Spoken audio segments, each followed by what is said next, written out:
Bom, boa noite. Vou começar a aula. Essa aula vai ficar gravada, então quem chegou atrasado pode ver depois. Uma aula um pouco solitária, estou falando comigo mesmo, não tem nenhum rosto para olhar, mas eu estou vendo aqui os comentários de vocês. Então eu vou começar falando, um pouquinho sobre quem eu sou. Depois eu vou entrar no assunto do tabagismo e na questão da citizina. Será que ela é uma revolução mesmo no tratamento do tabagismo? Meu nome é Pietro Vanni, eu sou médico psiquiatra, formado com residência médica pela UFRJ, no IPUB. Eu sou diretor médico da Clínica Gravital desde 2019, uma clínica especializada em tratamento com produtos à base de cannabis. E sou consultor médico também da Equilibra Cannabis. Então esse seria o meu grande conflito de interesse nessa aula. Na verdade, essa molécula citizina, ela voltou, ela já existe há muito tempo, mas ela ficou famosa por ser uma opção alternativa à vareniclina, que eu vou entrar mais nesse assunto em breve. E começou a ter notícias sobre ela no ano passado. E como há uma dificuldade muito grande na minha prática em tratar tabagismo, eu perguntei para a Equilibra, será que eles não poderiam correr atrás dessa molécula, vamos dizer assim. E foi isso, depois de meses eles conseguiram ter acesso e trazer essa molécula legalmente para o Brasil. Entrando um pouco no tabagismo, O tabagismo ele é reconhecido como uma doença crônica causada pela dependência à nicotina presente nos produtos à base de tabaco. Esses produtos à base de tabaco não necessariamente é só o cigarro. Vale lembrar que hoje em dia a gente tem uma epidemia dos vapes, que são aqueles produtos que são vaporizados, que contêm nicotina. E isso também entra no tabagismo. Inclusive, a gente ainda não sabe quais são os danos dos vapes, porém a gente sabe que a dosagem de nicotina é muito alta, muitas vezes é muito elevada. Isso tem um potencial de dependência às vezes maior do que o tabaco, inclusive por ter sabores artificiais, não ter cheiro ruim, entre aspas, A pessoa pode fumar em qualquer lugar, então isso está sendo olhado com bastante cautela por nós profissionais de saúde, porque a gente não sabe ainda qual vai ser a resultante. Ela é a maior causa evitável e isolada de adoecimento e mortes precoces em todo o mundo. Isso é uma estatística impressionante. E a gente sabe que ela é responsável por 13% das mortes anuais em nosso país. Se parar para ver, praticamente 1 em 10, até um pouco mais, das mortes são causadas pelo tabagismo. E os custos são um absurdo, 153 bilhões de custos para conter os danos produzidos pelo cigarro no sistema de saúde. As mortes no Brasil, aqui são números se eu não me engano, de 2020, são recentes, a gente tem o número de 477 pessoas que morrem a cada dia no Brasil por causa do tabagismo.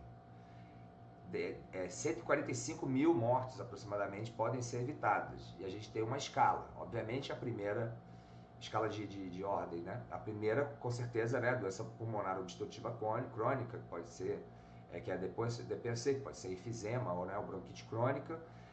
Tem por volta de 30 mil a doenças cardíacas, 26 mil ao câncer de pulmão, 29 mil a outros cânceres. Aqui é importante notar que não é só câncer de pulmão que o tabagismo dá, pelo contrário, ele dá mais outros cânceres do que o pulmão, mas o pulmão é o principal. 20 mil de tabagismo passivo, isso também é um número impressionante. E por volta de 12 mil a pneumonia e outras causas, 9.500 para acidente vascular cerebral e 5 mil a diabetes tipo 2, então também é um fator de risco para diabetes tipo 2. Algumas curiosidades: metade dos consumidores que não interrompem o uso de tabaco, eles vão falecer por causa disso. No mundo inteiro mata mais de 8 milhões de pessoas todos os anos, incluindo 1,3 milhões que não são fumantes, estão expostos ao fumo passivo. E quase 80% desse 1,1 bilhão de consumidores de tabaco que existem no mundo hoje estão em países de baixa e média renda, que é onde o Brasil se encontra. Em 2020, 22% da população mundial consumia tabaco. Isso é um valor, é 1 em 5, né? Praticamente. E desses 22%, desse total, 36% são homens e aproximadamente 8% são mulheres. Então o número de homens que consomem é bem maior. Lembrando que isso é uma estatística mundial, você está contando desde a Ásia até o Ocidente. A nicotina. Então a nicotina, temos aqui a molécula da nicotina, ela é uma molécula simples no desenho, e ela age exatamente nos receptores nicotínicos de acetilcolina. Eu não vou entrar nesses detalhes, né, como é que funcionam essas transmissões todas, mas esses neurotransmissores, eles são ionotrópicos, então eles abrem canais de íons e eles desempenham diversas funções, depende da localização do tecido, né? Eles estão espalhados pelo corpo inteiro, musculatura lisa, entre outros tecidos, e estão envolvidos, no cérebro, estão envolvidos na cognição, dependência e crescimento celular. Então, inclusive a nicotina, ela estimula a memória, se tem alguma coisa benéfica dela. E a gente também tem muita concentração nos sistemas de recompensa do cérebro. Então, por isso que ela é uma droga que é altamente viciante. A nicotina promove a liberação dos neurotransmissores, né? Obviamente, ela vai agir como se fosse no receptor de acetilcolina, mas ela libera outros neurotransmissores, principalmente a dopamina, mas também ela pode liberar noradrenalina, acetilcolina, serotonina, GABA, glutamato e endorfinas. E tudo isso em conjunto é responsável pela alta adicção da nicotina. E o que a gente tem de tratamento medicamentoso para o tabagismo? Eu não vou entrar no tratamento terapêutico. A gente tem a terapia cognitiva comportamental, a gente tem grupos de apoio, mas aqui o foco são as medicações. Então nós temos atualmente apenas 2, o terceiro foi descontinuado.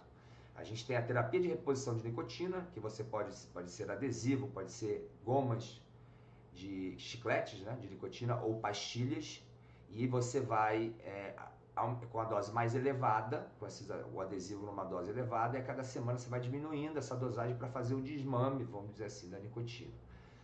A gente tem um problema muito grande com as gomas de pastilhas, porque muitas vezes o paciente pode ficar adicto a essas gomas. Eu já tive alguns casos de pacientes que trocaram o cigarro pelas gomas. Obviamente que é melhor, mas você vai ter os danos de mascar chiclete o tempo inteiro, vai ter os danos da nicotina em si, que também tem potencial cancerígeno. A bupropiona, que já é uma molécula, um psicoativo já conhecido na psiquiatria, que ele é um antidepressivo. Ele é utilizado para diversas depressões. E ele tem alguns efeitos colaterais complicados, né? A bupropiona, ela inibe a recaptação de dopamina, de noradrenalina. Ela pode promover uma agitação, pode promover insônia. Muitos pacientes referem cefaleia e náuseas e perda de apetite. Inclusive, os endócrinos que estão assistindo sabem que a bupropiona ela é muito utilizada para controle de apetite em pacientes que precisam perder peso. E a terceira opção, que é essa que ela durante muito tempo foi bastante utilizada, que é o Champix, que é a vareniclina. Eu vou entrar mais a fundo sobre ela em breve, mas ela foi descontinuada em 2021. É a Pfizer que fabrica ela, se eu não me engano. E não tem data para retornar porque ela tinha uma contaminação na sua fórmula por nitrosamina. Ela acabou sendo tóxica. Então tem uma corrida para achar algum substituto da vareniclina. E é aí que a citizina pode entrar. As comparações desses métodos. A gente tem um ensaio muito grande, duplo cego randomizado, com 8.000 pessoas, que viram que a taxa de cessação do tabagismo em 6 meses, a primeira ficou a vareniclina, seguida pela bupropiona, e depois pelo adesivo de nicotina e, enfim, o placebo. Então, a vareniclina ela é superior à bupropiona, que é superior ao adesivo de nicotina. A combinação do adesivo de nicotina com outros produtos de terapia de reposição de nicotina, com gomas, é mais eficaz que a utilização de um único produto. Isso a gente vê na prática também. E a combinação de medicamentos diferentes, de terapêuticas diferentes, como se a gente usava o Champix junto com a terapia de reposição de nicotina, se aumentava ainda mais a taxa de abandono. O que é interessante também, que não tem muita comparação aqui, mas se utilizava muito a combinação com a bupropiona, porque aí são 2 fármacos que a gente está utilizando, e a vareniclina ela competia com a nicotina. Então não era um efeito muito agradável que o paciente tinha quando utilizava a nicotina em cima da vareniclina. Então a citizina, o que ela é? Tá? A citizina ela foi descoberta por um búlgaro em 1961, na época da União Soviética, e ele já era comercializado lá atrás, acho que foi 64 que começou, como tratamento para tabagismo. Ele é um alcaloide extraído das sementes da acácia, essa acácia que se chama de Golden Rain, que é essa que está no desenho ali em cima. Ela imita a ação da nicotina, ela vai nos receptores, porém ela tem bem menos afinidade, ela tem bem mais afinidade, desculpa, ela vai no lugar da nicotina, porém ela tem menos atividade. Então a ideia é, assim como a vareniclina fazia, você se liga no receptor, a nicotina, a substância se liga no receptor nicotínico, só que não ativa ele, então não tem vai ocupar esse receptor, o organismo entende que está sendo ocupado, você tira aquela abstinência que o receptor pede, porém você não ativa ele, então você não faz aquele down regulation, você não tem as repercussões negativas da hiperativação. E os efeitos colaterais principais da citizina, que são brandos, ela, por mexer no receptor nicotínico, o trato gastrointestinal é o que mais se vê alguma alteração. Então, náusea, dispepsia, uma dor epigástrica, pode dar também boca seca e alteração nos sonhos, no sono e sonhos vívidos. Os efeitos colaterais são exatamente iguais ao da vareniclina, porém são menos intensos. Uma dica é orientar o paciente a tomar com um copo cheio de água. Isso a gente fazia também para o Champix, para a vareniclina, porque você aí dissolve melhor, diminui a boca seca, diminui a dispepsia. E com a comparação dos dois, esse artigo é bem interessante, ele compara os efeitos dos dois. Esse é de 2021, então é bem recente. Por isso que eu falei, ela é uma molécula bem antiga, mas ela foi redescoberta. Então a gente tem um mecanismo de ação muito semelhante. Aqui no canto superior esquerdo você pode ver a fórmula da citizina e no lado direito da vareniclina. Eles têm ação semelhante, eles fazem esse agonismo parcial do receptor nicotínico alfa-4 beta-2. A diferença que a gente vai ter, a meia-vida da citizina é bem menor. Ela é 4,8 horas em média, enquanto que a vareniclina é de 24 horas. A gente tem vantagens e desvantagens aí. A grande desvantagem é que a gente vai precisar de uma posologia de várias tomadas ao dia. Isso pode ser um pouco chato. A vareniclina se usava 2 vezes ao dia na dosagem de 1 mg 2 vezes ao dia, no início com um pouco menos. A citizina a gente vai usar até 6 vezes ao dia na dosagem de 1,5 mg. Isso pode ser ruim, porém tem uma repercussão muito positiva no sono, que é um dos efeitos colaterais mais complicados que eu via na vareniclina, é justamente os sonhos perturbadores que os pacientes tinham.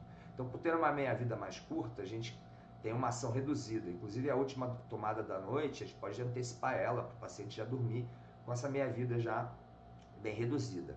E que a gente vê, tanto na prática, quanto se vê nesse trial, nessa pesquisa, que os efeitos colaterais são bem similares, porém menos intensos. Talvez pela diferença de meia-vida ou pela molécula em si, pela atividade no receptor.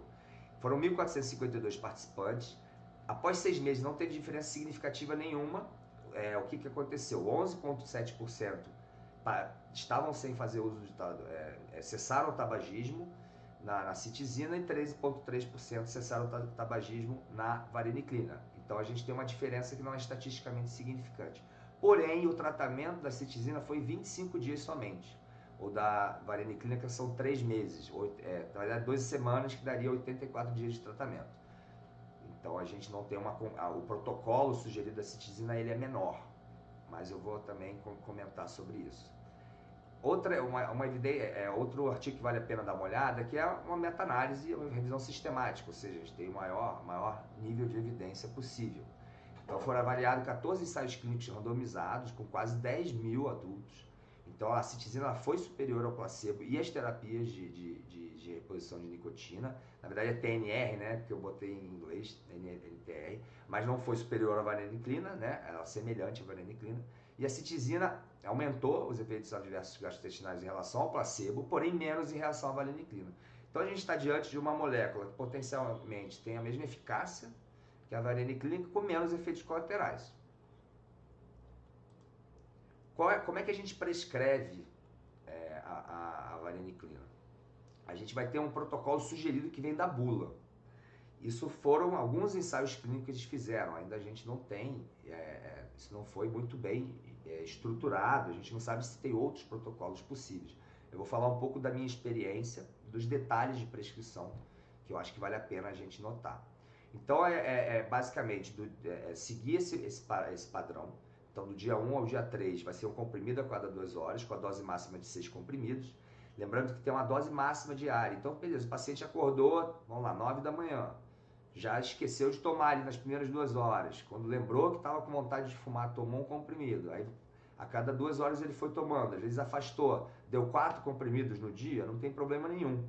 Se ele já está próximo da hora de dormir, ele pode tomar esses 4 comprimidos. Não precisa seguir a risco. O importante é ele ficar sem fazer o uso do cigarro ou dos produtos, né, de tabaco. Do dia 14 ao 12 a gente vai reduzindo, então vai para um comprimido a cada 2 horas e meia, do dia 13 ao 16 um comprimido a cada 3 horas, no dia 17 ao 20 um comprimido a cada 5 horas, e do dia 21 ao 25, 1 a 2. Então ele pode tomar um segundo no outro dia, e depois do dia 26º, teoricamente, é para cessar. Porém, isso é o protocolo sugerido. Então a caixa vem 100 comprimidos de 1,5 mg e dá 25 dias de tratamento. O que é importante a gente saber aqui? Ele pode ser estendido. A gente não o tratamento com a vareniclina era de 3 meses, por exemplo. Aí a gente, voltando a falar dessa questão das vantagens e desvantagens da meia-vida longa. O problema da meia-vida longa da vareniclina é que o cara tomou uma dose, você vai ter 24 horas de meia-vida, 12 horas de efeito. A citizina não, você pode fazer o uso de um comprimido por dia, por um tempo mais estendido, se o paciente tiver com muita fissura, para segurar essa vontade, evitar a recaída, sem ter aquele excesso de efeito da substância no organismo, menos efeitos colaterais. O detalhe, eles recomendam o consumo de nicotina ser interrompido até o 5º dia de tratamento, porém o que a gente vê na prática que é incômodo, assim como na vareniclina, é muito incômodo o paciente fazer uso do cigarro ou de uma terapia de reposição junto com a molécula. Então a orientação que eu costumo dar é interromper assim que iniciar. Já vai começar com 6 comprimidos no dia, né? Ajuda muito na redução da fissura. É um tratamento que torna bem mais fácil para o paciente interromper o tabagismo. Não é obrigatório tomar todos os comprimidos ao dia, como eu disse. Uma coisa que é interessante da gente falar, como se às vezes o paciente ele vai dormir, vamos dizer, 11 da noite, e aí ele tomou o último às 8. É 10 e meia, ele não precisa tomar a medicação para ir dormir, se ele está com sono, não está com fissura. Então isso vai melhorar a qualidade do sono dele. E essa meia-vida curta, ele pode ser utilizado como um SOS, como eu disse. Que eu acho interessante fazer o tratamento com 2 caixas. Na primeira, de 100 comprimidos, na primeira o paciente vai fazer aquele completo, vai acabar sobrando um comprimido ali, outro lá, e ele pode estender por mais 3 meses para tomar conforme demanda, para a gente justamente evitar a recaída. A gente sabe que a interrupção do tabagismo não é tão complicada. O complicado é o paciente não recair. Então a gente tem a possibilidade de fazer isso com a citizina.